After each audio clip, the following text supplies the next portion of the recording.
Peter, was it important to get back at these guys? You mentioned it a couple times that Yeah. you were seeing the same team and you made corrections and stuff. Was it important to do that?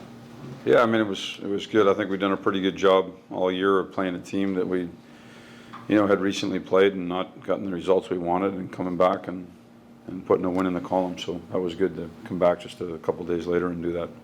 What do you think was the difference for you guys to reverse it tonight? What worked tonight versus Sunday when you didn't like the team that much? Yeah, I mean, I thought we were a lot better defensively, especially in the first period. We had more pop, we had more energy. Like I said, we just got caught there that night and didn't have a lot of skating and energy to our game. We're much better tonight with the way we played the game. The defense in which we played the game was better, and we're able to get a couple goals and build. I thought in the third period they pressed. They took advantage of a little bit of momentum on the power plays that they got and the goal that they scored. But at the end, I thought the guys just stuck with it defensively. Do you think is there value to that in a bigger picture for your team, to play a team one night, not like the team, come back, play the same team, and really correct Yeah. the things you do? Is there value in a bigger picture for what you guys are aiming for? Yeah, I mean, I think so. It's it gives you that playoff feel. That's what's happened, I think, in these games where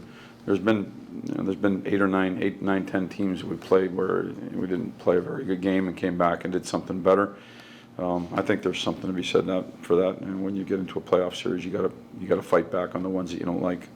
40 wins in 60 games for your team. Just what do you make of that milestone? What does that do for your confidence at this point in the season? Yeah, I mean, it's a great job by the guys. We're not there.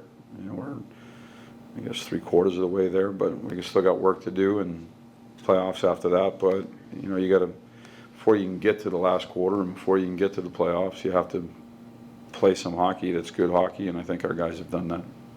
Peter, from a perspective of more just recently, 10-1 in the month of February, you're back atop the Eastern Conference now. This month, after the not being thrilled with the wins losses in January, what have you liked most about this month? Coming off of a tough month in January, there's been a lot of really good wins. You go way back. You're not even thinking about coming off the break, and the games that we played coming out. There were some good teams in Tampa and Colorado, and played some good games early on, and just got on the winning side of the month. And then guys just kept fighting for it, and that was the plan when we hit February, was to have it be a better month and have our actions speak for what we're looking for inside of that month. And I think the guys did a pretty good job. And so to fight back on, just this last game where we didn't win the night before, 2 nights before, we came back and ended it the way we wanted to end it. And, now we're moving on. So we got to now take on March and go from there. How big a part of it has Igor been during this stretch? I think my Really quick good. math is 953 save percentage in Yeah. February for him. Really good. I mean, he made a lot of big saves tonight. There was a couple mishap. Johnny, off a face-off, Johnny had a high stick, and so his man got behind him, and so early on he had to make a couple big saves, off of breakaway or partial breakaway, and he was really good. Wasn't as much work as he had been seeing, but because I thought we were a little bit better, but there's always some tough chances that have to be made.